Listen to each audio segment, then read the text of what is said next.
Do you want to learn more on how to put money to work in regenerative food and agriculture?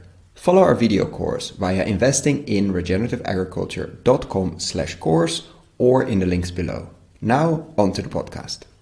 A conversation with one of the most fascinating thinkers and writers out there, the writer of The Sacred Economy and Climate: A New Story, about his fascination for soil and regenerative agriculture, and what he would do with $1 billion to invest, and his advice and direction to investors, and what he sees as the role of animals in regeneration, and his thoughts on our fascination for quick technology fixes, vertical farms and clean lab-grown meat. I'm looking at you.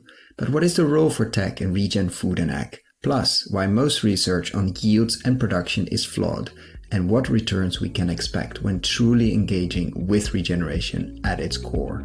Enjoy. This is the Investing in Regenerative Agriculture and Food podcast, investing as if the planet mattered, where we talk to the pioneers in the regenerative food and agriculture space to learn more on how to put our money to work to regenerate soil, people, local communities, and ecosystems, while making an appropriate and fair return. Why my focus on soil and regeneration? Because so many of the pressing issues we face today have their roots in how we treat our land and our sea, grow our food, what we eat, where and consume. And it's time that we as investors, big and small, and consumers start paying much more attention to the dirt/soil underneath our feet. To make it easy for fans to support our work, we launched our membership community, and so many of you have joined us as a member. Thank you. If our work created value for you, and if you have the means, and only if you have the means, consider joining us. Find out more on gumroad.com/investinginregenag. That is gumroad.com/investinginregenag. Or find the link below. Welcome to another episode, today with Charles Eisenstein, the writer of Sacred Economy and Climate: A New Story, and many other books. Sacred Economy and Frederick Laloux's really shaped this podcast immensely. We're operating in a gift economy in this podcast because of that book. So I'm very, very happy, beyond all the other things that Charles has done, to welcome him here on the podcast and explore regenerative agriculture, investing, food, and so much more. Welcome, Charles. Yeah, happy to be here, Koen. Thanks for having me on.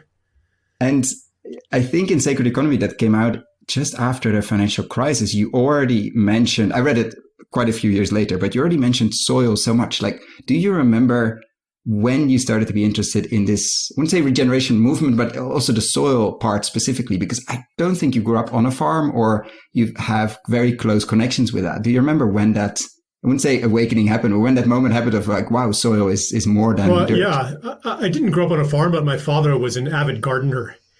And even my grandfather was into gardening on my other side of the family. So it is, and he was always making organic preparations and raising earthworms, and making compost. So it was in my consciousness from quite an early age.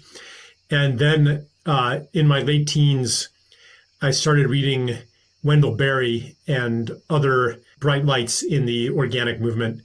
So it's been part of my life, since I was a child. And it's never far from my thoughts, because what could be more fundamental to the human relationship to the world than how we get our food, so it's, that's the skeleton of the story. And do you feel something has changed? I've been following, let's say, the soil movement, or the agroecology movement for the last 11 years. And I feel there's more energy, more interest, especially the last few years. But I also fear that it's just my bubble that grew. Like, have you seen more interest in like what could be more fundamental than how we eat and what we eat and how that food has been grown? Do you feel as well that there's been more, at least more interest or more movement there, or is it from within the bubble simply a growing bubble? There's movement in many directions at once. On the one hand, there are trends toward more and more technology, and even the hijacking of organic standards to include hydroponics, which is basically saying, well, we don't even need soil anymore. And even in a lot of greenhouses that aren't fully hydroponic, they're still growing these things in these mediums that are not really even soil. Soil cannot be under perfect control. So really coming into a relationship with soil means participating in a process larger than ourselves. That's another aspect of the word organic. Originally refers to organic molecules, carbon-based molecules in the soil, but the word organic also connotes organs.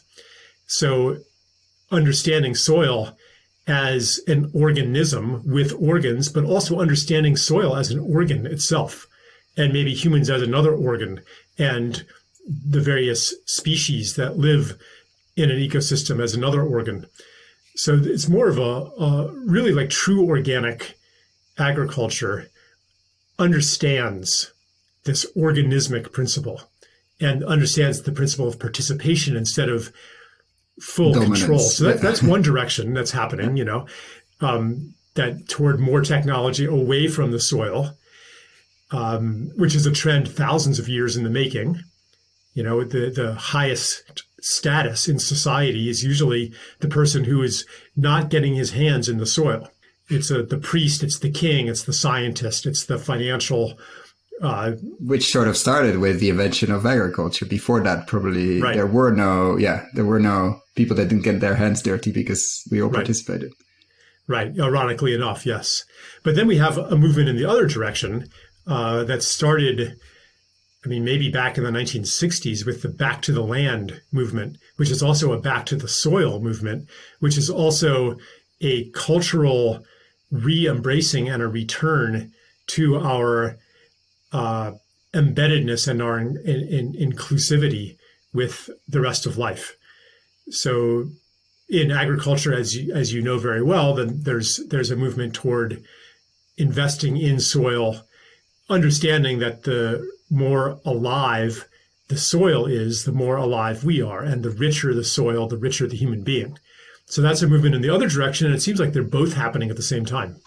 Yeah, and imagine we're doing this like in a theater, which hopefully happens soon again. And there's like a room full of investors or people working in the finance sector. And I think many of them have been, I wouldn't say lured into, but definitely been very interested, and a lot of money and energy has flown into the technology side of things. And over the last many, many years, especially lately, like if you compare even what alternative meats or clean meat or lab grown meat or whatever we want to call it has raised in terms of attention and thus money compared to life-based forms of agriculture.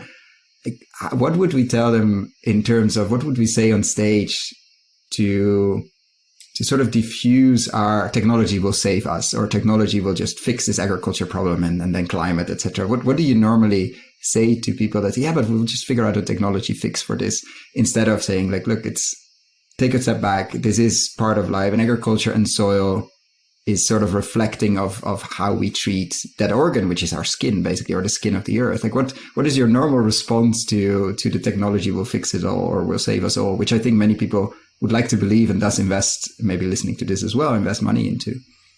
Yeah.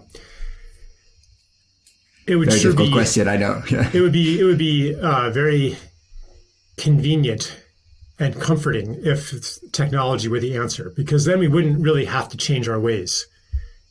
We would just let the scientists do it, come up with the next gee whiz invention, and the problem is solved. That, of course, ignores the centuries-long history of technology creating new problems that were unanticipated, that must be met with even more technology and more technology and more technology. So it becomes an addiction.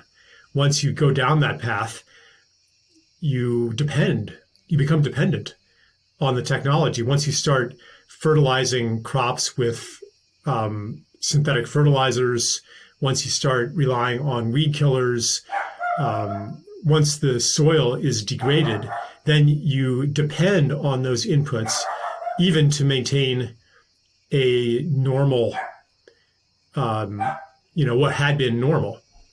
So it's an addiction. Yeah. It's an addiction to keep up, and you probably need more. Right. Higher and higher dose. So the phenomenon of unintended consequences, where technology creates even more problems that need to be met with more technology, that is inevitable, because technology and this scientific reductionistic approach to anything, especially agriculture, it always leaves something out. It leaves out, because science is based on only the things we can measure. So if there's anything important that we don't measure or can't measure, then it's going to cause problems. It gets neglected, it gets destroyed, it causes problems in the future. Biodiversity plus a million other things are like, we forgot about the insects, and we forgot about this, and we forgot about or we didn't see it until it disappeared. 50 years ago, soil scientists thought that soil was a collection of chemicals. And that if the soil wasn't fertile, that means that you could add. All you have to do is add whatever is lacking, and it would be fertile. Like a growth medium, basically. Yeah, it was a neutral thing that you. Right. So they didn't understand the importance of, the soil microbiome. They didn't understand the importance of the mycelial networks. They didn't understand the importance of life. That was left out of the calculations. So if we're going to rely on technology to solve our problems, we have to ask, well, what are we leaving out of our calculations now? What is important that we don't know is important? And as we can probably assume that we don't know most of it, we sort of have to assume that we cannot go for the easy fixes or the on paper easy fixes, because it always sounds easy on paper. And then 20, 30, 10 year or 2 years down the line, we notice that actually we created more issues with that. Then the natural, there are two, then maybe somebody in this amazing theater we're in, somebody raises their hand and says, yeah, that Charles, it all sounds nice and funny, but with this life approach and the original organic, etc., how we're going to feed the world? I get the question a lot from, especially people that haven't visited a farm recently, but how do we, there are all these numbers and we have to feed 10 billion people and etc., etc., etc. You have an amazing short, which I will definitely put in the show notes as well, a short audio clip. I think it's 7 minutes, where you talk a bit about the history of these models, of this research on feeding the planet. And the question, I think the title is literally, can we feed the world regeneratively? But if you had to summarize that, actually, we can take easily 7 minutes for that. What do you normally say when people say, how do we feed the world with this stuff? It sounds great, very, very, it sounds even a bit naive, and it sounds like a place I would like to be, these type of farms, etc., or these type of landscapes. Let's make it a bit broader. But can we feed the world with that? Right. So this is, I've gotten this criticism before. It's very privileged of you to think that we could all eat organic agriculture, but the world's poor can't do that. We have to maximize production to feed the starving people. So how bad of you? Yeah. You're starving people, basically. So that critique is really based, I'm sorry to say it, but it's based on ignorance. And it's based on faulty models. It's based on a very selective historical understanding.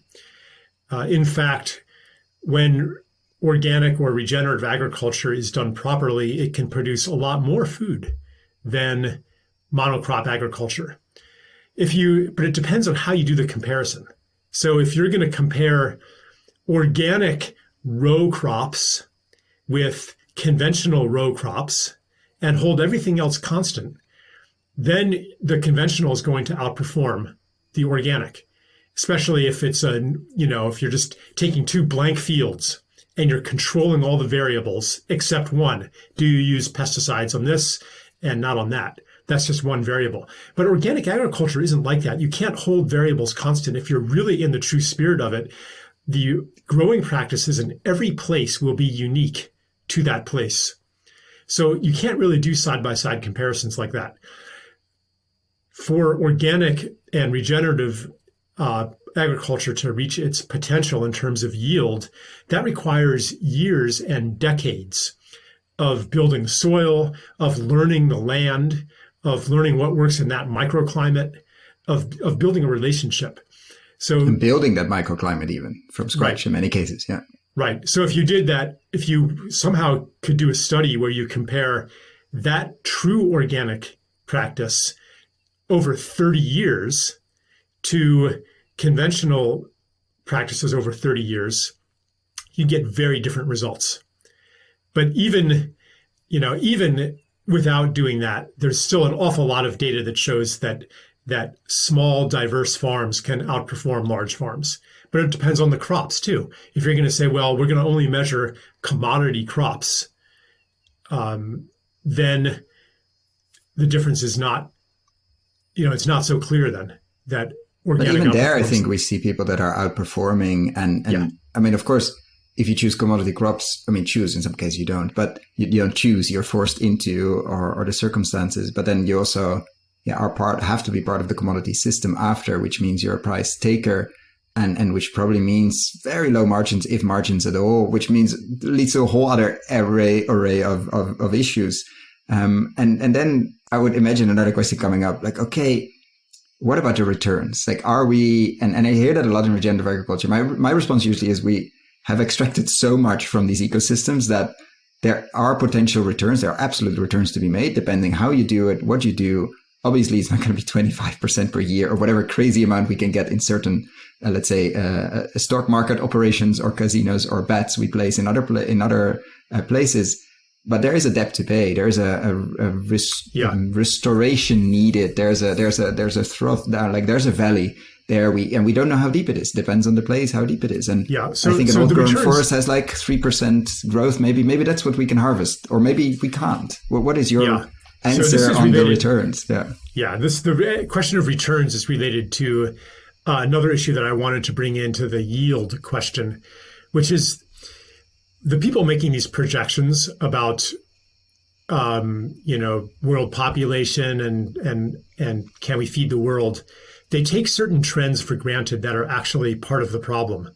One of those is urbanization, and they understand it as a good thing. It's an advance. It's a development, a positive development if people are leaving the land, going to the cities, and gigantic tractors and machines and robots even are doing the agriculture because it's freeing people from labor. If we actually do want to have a regenerative system and heal the planet, more people have to go onto the land. Because as I said before, it's a relationship. To do it really well, you have to be in a personal relationship with the land. You cannot be on your combine 2 meters above the ground for 2,000 hectares. Yeah. Right. So an ideal agricultural system would have, like today in America, 1% of the population is engaged in agriculture. In 1950, it was 10%. In 1850, it was something like 70%. So I think it should probably go back to 10%. And that's actually imagine the life on a place if we go from 1 to 10, which is a 10x the amount of people in rural communities and schools and systems, and like the amount of life that would be in the countryside would be amazing. Yeah. And a lot of people want to do that anyway. Like so many young people would love to go back into agriculture, but it's pretty hard because of the economic barriers. So, but that's what we need to do. However, labor is expensive. And if you want to really get high returns from agriculture, you have to do what Bill Gates is doing. You have to consolidate vast mosaics of independent small subsistence farms, like in Africa. This is one thing that the Gates Foundation is doing. You have to consolidate them into gigantic plantations, mechanized plantations, and get rid of all the people and use GMO seeds and insecticides, herbicides, pesticides, et cetera, and then you can actually make a lot higher return. At some point, if you are a funder or an investor and you care about the earth, you're going to have to make a choice at some point what you care about more, the return financially or the return ecologically. And there are situations where you can have some of both, but at some point you have to decide, what master do I serve? What do I care about the most? What am I willing to sacrifice for? Because regenerative agriculture, okay, there's always exceptions. There's brilliant farmers out there who are making lots of money, much more than their neighbors. They're doing really well. There's those opportunities still. But system-wide, you're not going to make 20% returns in this field for very long and really stay true to the purpose. Yeah, there's an important tension there. We had a conversation with Mark Lewis that runs Trail, one of the people that runs Trailhead Capital, and they proudly claim hunting for unicorns in regeneration. And I asked him, like, do you think, like, is there a tension between that and regeneration? He said, absolutely. But we've done so much damage that we feel or we see that for a short period of time, there might be outsized returns possible. And then hopefully they're not possible anymore because we've done so much restoration that it sort of starts to flow to a more old grown forest type of return, which is a few percent maybe, and not every year. And that's okay. And that's enough. So I think we should be very, very aware that everybody promising you crazy returns and claiming regeneration in the same sentence, I would ask a lot of questions about, because there is somebody's paying and somebody's being extracted and somebody's being squeezed, and somebody could be earth, soil, people, other organisms, whatever we choose, but it's going to be extractive somehow, somewhere. Yes. And although we could, very risky. We could, on a policy level, change the playing field. So if we So what would you do? I mean, this is a question I love to ask, the magic wand question. What would you change in ag and food, or in general, if you had one? Let's keep it in ag and food. Yeah. If you one magic power, only one wish, what would you change? I'm not going to limit it to one. There's two, actually, that I would like to say. One, everybody always does that. It's really what I say. One only. Yeah, but I would do two or three. Yeah. Yeah. Well, one would be to internalize some of the costs that are externalized onto the ecosystem and make it expensive to deplete groundwater, make it expensive to cause soil erosion, like levy some kind of a fee on any practices that do those things, so that all of a sudden regenerative practices become a lot more lucrative. And then you're going to see the investment move into that area.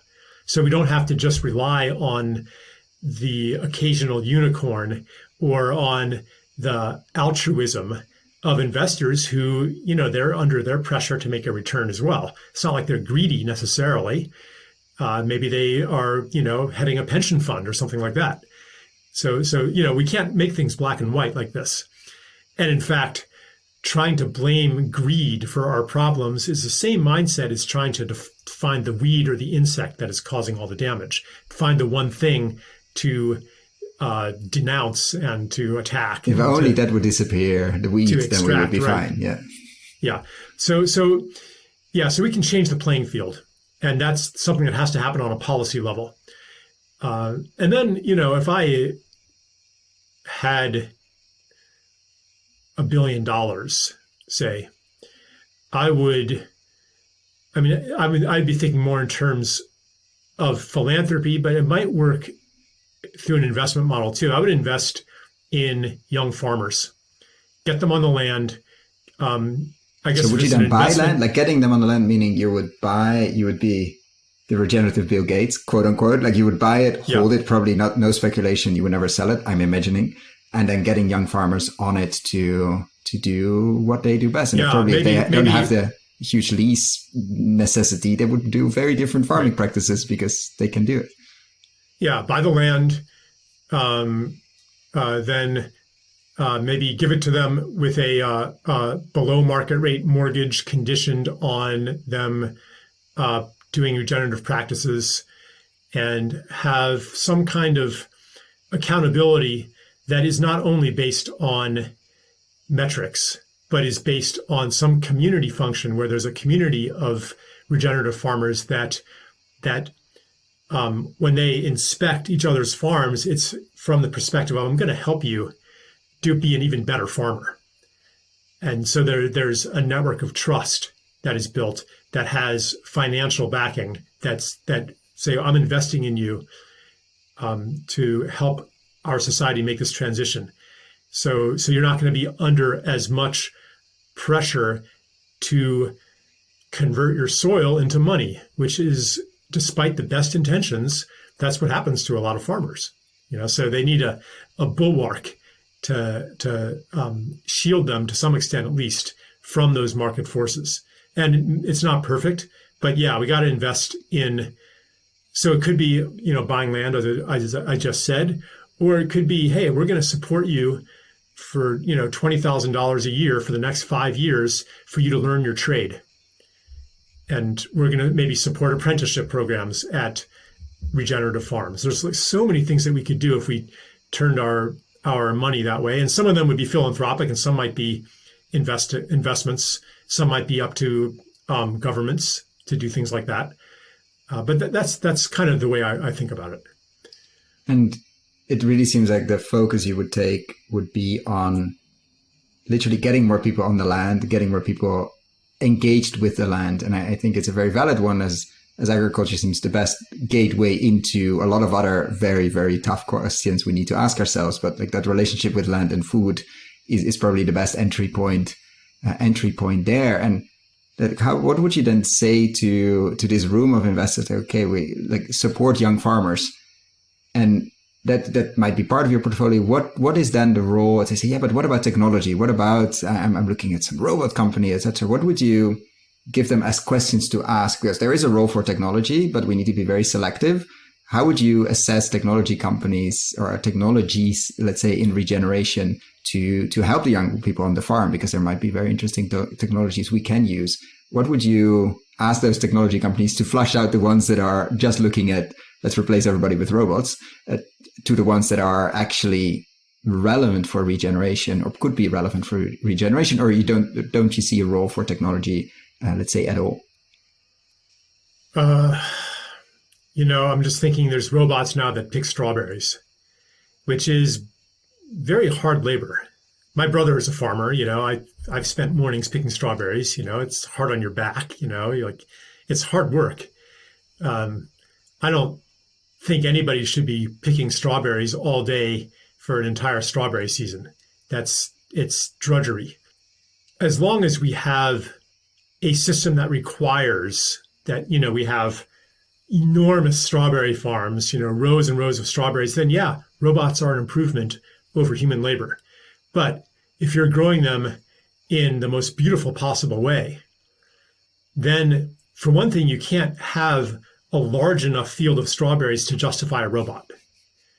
It would just be cost prohibitive. It would be a poor investment. Secondly, if you don't spend at least a little time on your hands and knees feeling the soil, then you're not actually going to be the best farmer possible. I was quite inspired by Alan Savory, the regenerative pioneer rancher, and he says he walks his land barefoot.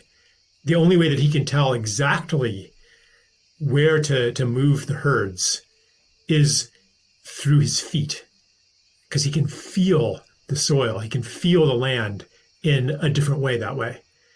So that's maybe more of a distant vision, but robots, might have some role in transition, but, I just don't feel that excited about them. I don't think that they're really what you have to look at. If you are an investor who cares about a future and you have a vision for what the future should look like, then you have to bring your resource to bear. You have a series of choices. Do I serve that future or don't I?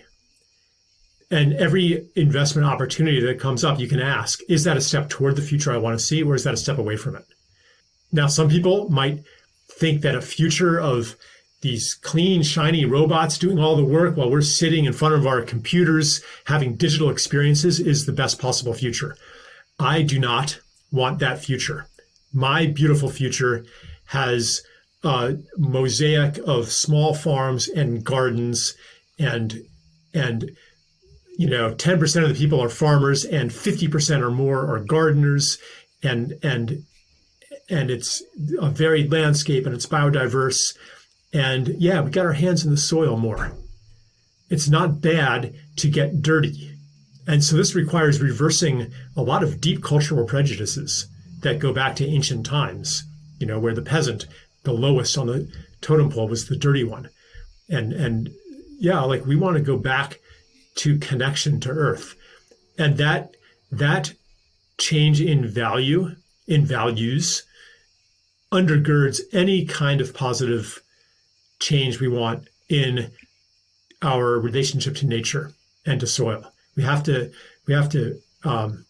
valorize that profession, valorize being in the soil, being of the earth and in the earth.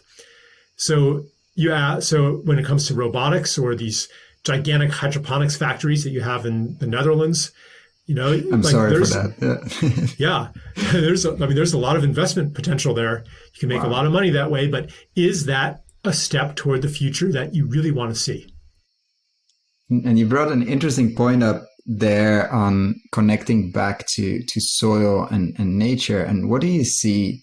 Because I'm imagining somebody else would raise their hand in the theater. And you brought up Alan Savory. It was actually one of the reasons I rolled into the space 12 years ago now, because I saw the potential of holistic grazing, holistic management. And even before he did his TED Talk, I will put the links below for anybody who didn't see that yet or didn't go deep into that. What do you see in this whole debate on the role of animals in landscapes, in regeneration? I feel there's an enormous amount of debate on it and very easily getting polarized.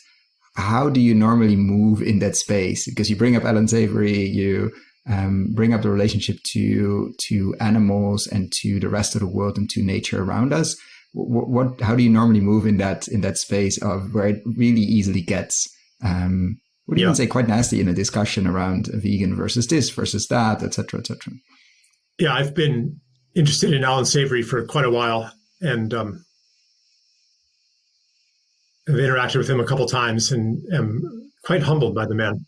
I've had the great pleasure to ask him one question once on Groundswell, which was, I wouldn't say a highlight of me, but still, it's he fully said the $1 billion question. I think he said everything on lobbying and great marketing to really reach the people that are in the driver's seat. I'm butchering his answer now, but that was his main answer. Like, we need to change the narrative. Sorry, but go ahead. He impresses me as a very humble man. So I listen to humble people. So I've mentioned him before in books and stuff, and then people send me George Monbiot's article. So it's like, Savory's been debunked, here. And don't worry, it happens to us as well. Yeah. I thought that article was really quite shoddy in its and not very thorough, and had a lot of tenuous and fallacious arguments, and I was not impressed by it, and it just seemed very ideological.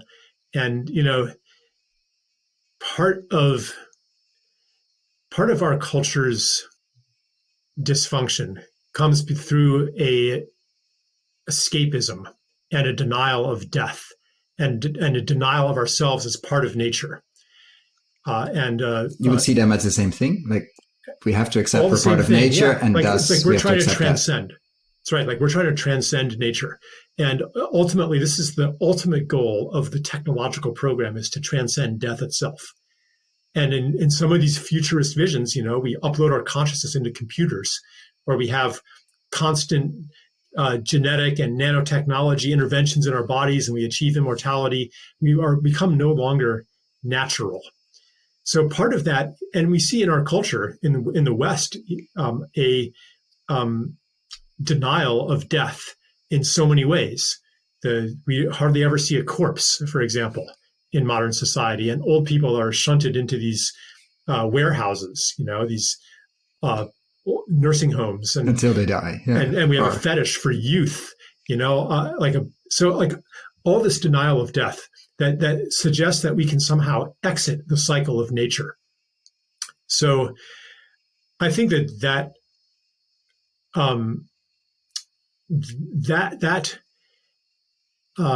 aspiration to transcend nature is behind the move towards synthetic food and hydroponically grown food and robot grown food. It infiltrates the ideologies around veganism to some extent as well. And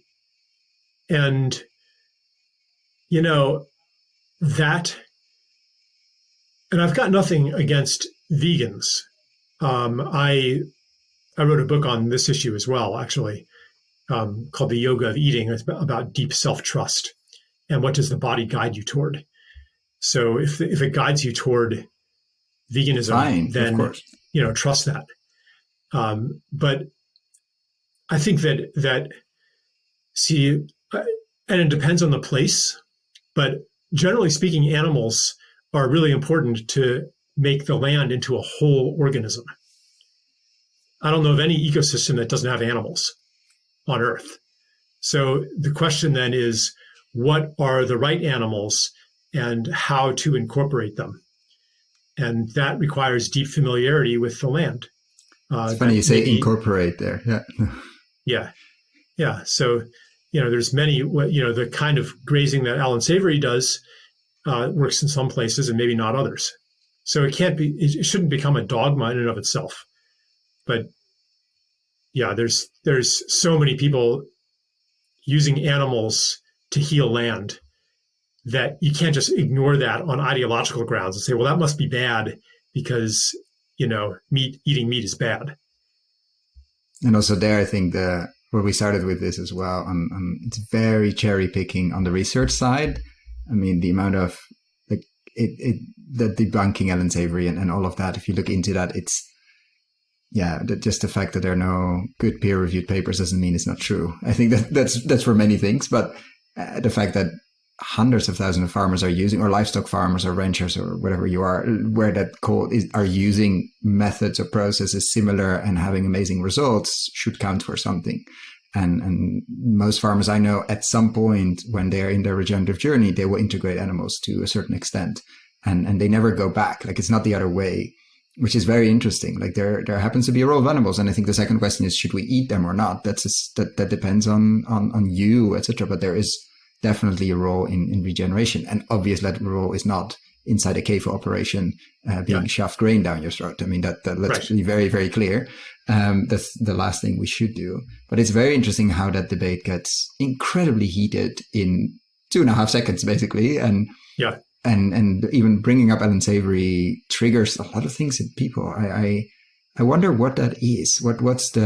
Many debates get heated these days, but this is one that, of course, close to us because we talk about food and regeneration and agriculture constantly. But the role of animals really brings out a very, very strong reaction that the role of pesticides, for instance, doesn't, or Roundup or GMOs or highly processed food or whatever you want to call it. Like, do you have an idea? Is that fear of death that triggers that, or what do you think? Why it hits such a nerve when we talk about the role of animals? I mean, this gets into all kinds of psychology, and I don't want to oversimplify it. I think people get upset and are highly committed to veganism for many reasons. So I don't want to overgeneralize. This is going to veer way off topic, but I think maybe just really briefly, one thing that happens is that in our society, we are so cut off from our relationships to each other, from community, from place. We don't really know who we are. Our identity is very tenuous. And we also carry a wound of self-rejection, which is part of the war on nature. It becomes a war on ourselves. So we have a very strong desire to know ourselves as good, as moral, as virtuous, as one of the good guys. So, and the rest is bad. Yeah, or the others are, etc. Yeah. Right. And so one way to do that and to gain an identity is to have a dietary practice that says that not only are you being healthy, but you're being ethical. You're being a good person, you're raising your vibration, and you get reinforced in that by people around you. And so, some vegans, especially the ones who are very moralistic and judgmental, are perhaps motivated by that to some extent, but usually not all. Like, generally, they really care about animals too, and it hurts them to see the suffering of animals. And then, of course, there are the ecological arguments, which I think, are hard to sustain when you're talking about really regenerative practices. And so partly there's like this idea that if only we didn't practice animal agriculture, suffering of animals could be avoided. But, my niece raises rabbits. Which is not easy, by the way. Yeah. Now, she loves her rabbits. She thinks they're really cute and stuff, yet she's able to slaughter them and butcher them, and make hats out of the skins, and eat and sell the meat. And like, those rabbits make a lot of babies. So it's not like if they were in nature, all of the babies would have a full rabbit life and grow up to be a rabbit mommy. If a rabbit has, several litters, I mean, a mother rabbit could have 50 babies or more in her lifetime. On average, 2 of them make it to reproduction. Otherwise, the population in nature would explode. So death is happening all the time. And and it's only when we are boxed off and distanced through technology, through our screens, if we are sheltered from actual biology, only then can we imagine that suffering is not happening all the time. Pain and suffering and death is not happening all the time in nature. Now, actually, though, the baby rabbits who are being devoured, I mean, most of the animals in nature that die are babies. It is a high risk proposition to be a baby rabbit or a tadpole or a baby anything in nature. Most of them are babies. And you know what, though? Most of their lives are in joy. Usually it's only a few moments of intense stress and gruesome death, even if they are the ones who get eaten. So if we're really going to rejoin nature, that's what we can look to as a goal. That it's not that we will banish death in animals or ourselves, but it's that their lives should be good lives. They should live well. They should not live a life of confinement. And they should be able to contribute their gifts to the other beings around them. And that's how you integrate animals into a regenerative system. Like I have some chickens in my backyard, and I'm just learning. I haven't raised them for that long, but I'm learning, they go and scratch up everything. And I can use that to destroy weeds that are getting started in this patch. If I move the chickens here, I'm just starting to figure out how to incorporate them into a system. So yeah, those are just some of my thoughts on this issue. I hesitate to bring them out in this format because it's, as you said, it's really, really touchy, and I don't want to seem as if I'm saying all vegans are dogmatic because they're actually compensating for their loss of identity and self-worth. That's just one of the things. I won't make that a title, don't worry. But it's very interesting to explore. I think that, and I think for many people in general, I think for many investors, it would be really good to spend some long quality time on, let's say, highly diverse farms or highly alive farms, just to see how difficult it is, challenges, opportunities, the beauty, the death, the destruction, all of it, what comes to growing your food, because most of the food we eat comes from the soil. A tiny bit comes from the oceans. And also there we need a lot of regeneration. But before we start making fancy PowerPoint presentations about the role of alternative meat, etc., to spend a good quantity of time and quality of time being humble and listen on farms. And it is a bit more, it's very complex, very interesting, very fascinating, very rough, and not easy to grow the food we need or we like to eat. And then on another touchy subject, I see a lot of people now trying to come up with putting a value on nature. And you've spoken about that in the past as well. I actually asked Satish Kumar as well, what do you think about the carbon credit markets or the biodiversity market that is sort of starting to pop up? And he simply said, I don't think it's the end game. And he mentioned somewhere in the range of, if we manage to use it to create significant resources to restore a lot of things, as long as we realize we can never measure the whole thing. It's impossible to measure nature. It's impossible to measure biodiversity. Impossible. We measure a piece of it and we don't know the full depth of that.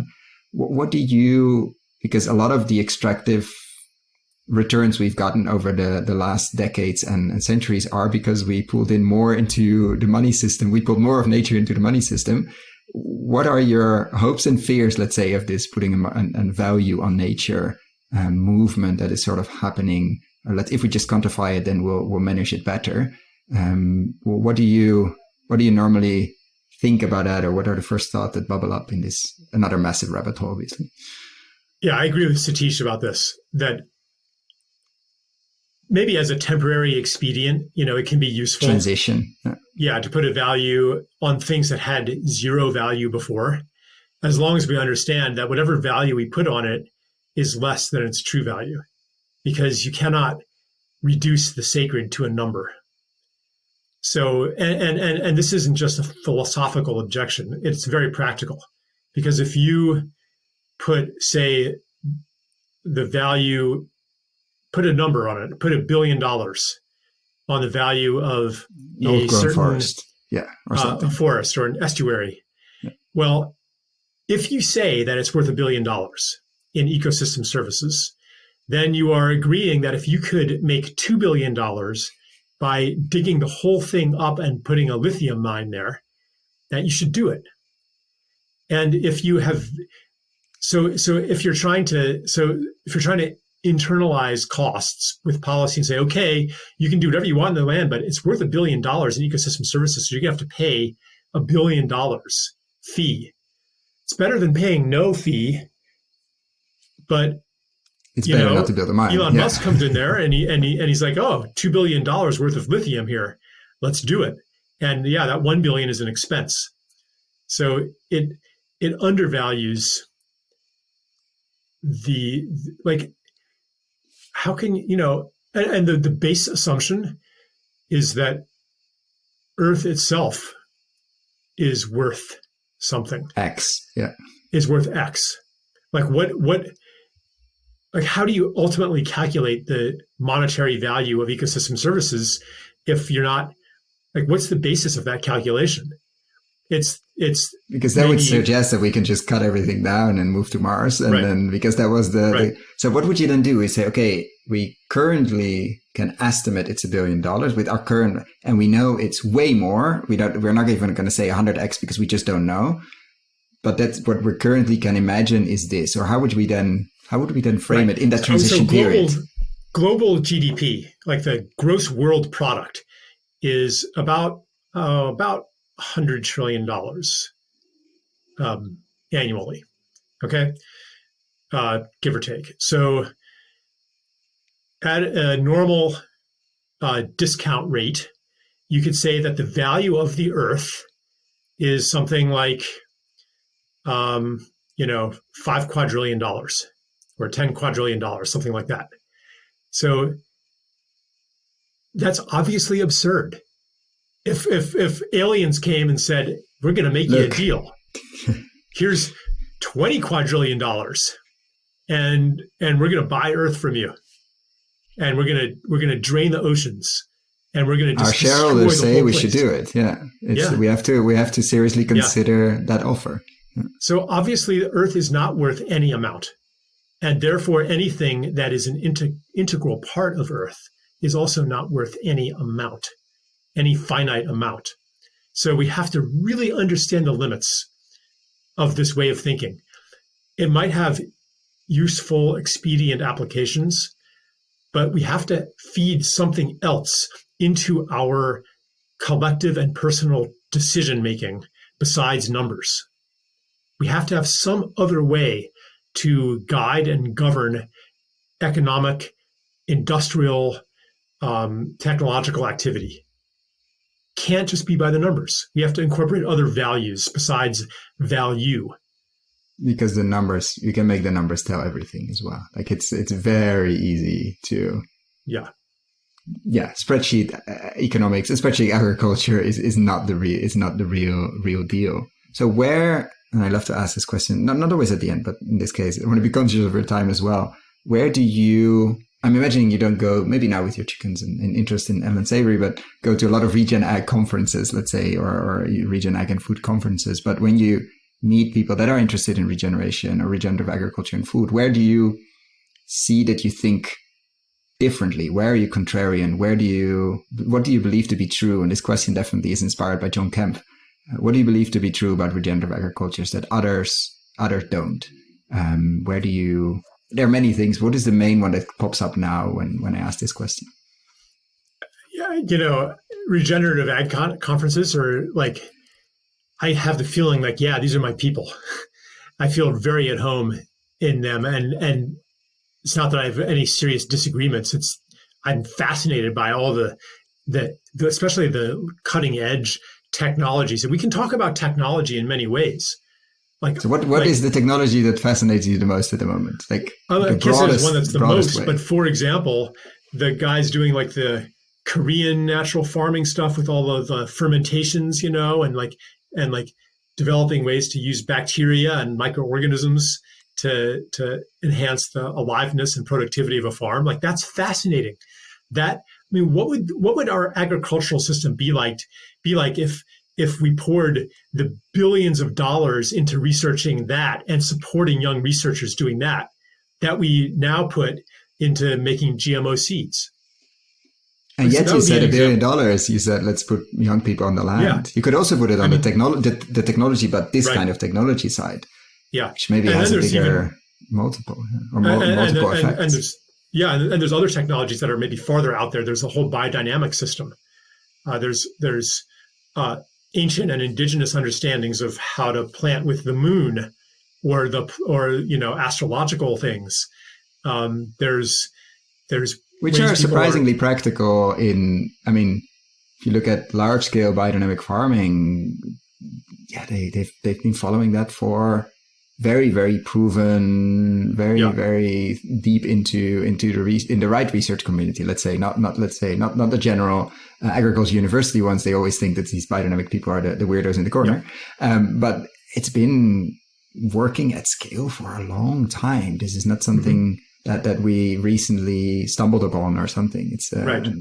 I would say it's quite established in the right circles. Yeah, but it's something that people look at, especially like they go, oh, that's weird, and it's like, yeah, but look at the underlying, and they're way weirder stuff than that, actually. Yeah. There's lots of weird stuff. There's people using like magnetic rails and planting between those. There's people using Victor Schauberger water technologies, where they're making sure the irrigation water is going through natural channels, and there's all the water retention. Some of this stuff is out there and outside the bounds of acceptable science, and some of it is within the bounds of acceptable science. So if I'm, at all a contrarian, I don't have that role in regenerative circles, but I'm more of like advocating, let's push the boundaries even further, because miracles of healing and productivity are possible when we tap into these other realms of technology. I think it's a great place to end this conversation. I think it was quite a few rabbit holes, but a lot of other ones that we could talk for absolute hours about.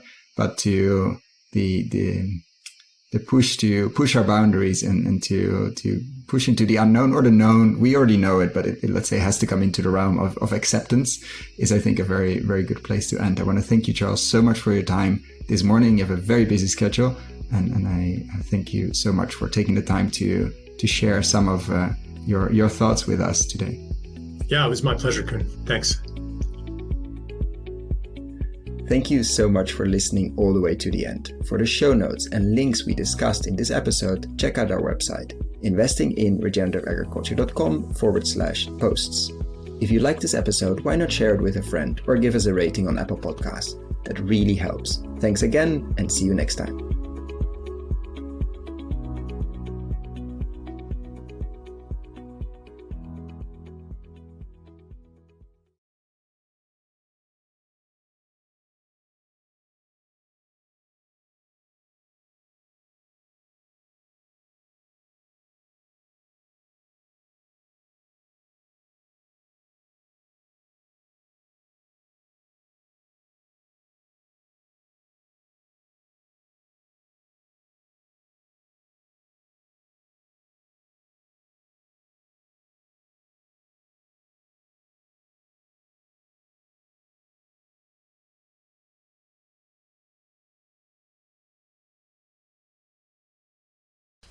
Dear friends of the podcast, I'm super excited to share with you the online video course Investing in Regenerative Agriculture and Food. How to put money to work in regenerating soils at scale and growing a lot of tasty food while doing it.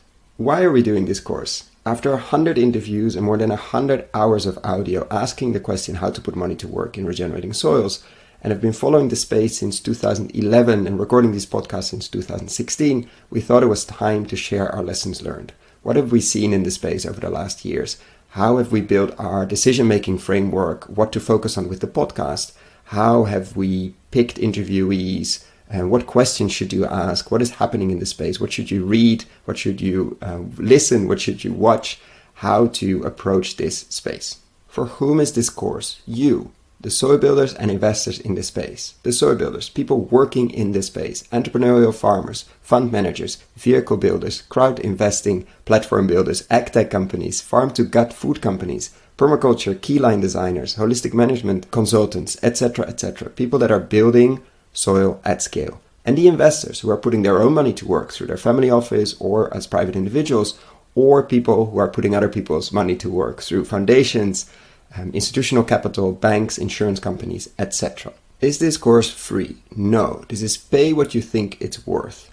Meaning, I have no way of knowing what this course will be worth to you. And I'm very aware that among the listeners of this podcast, we have people with very different means. So I'm inviting you, if this course is creating value to you, and if you have the means, to consider paying what you think it's worth.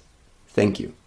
So what is this course? It's currently a series of 17 videos, mostly ranging from 10 to 15 minutes, plus PDF slides, so you don't have to ride along.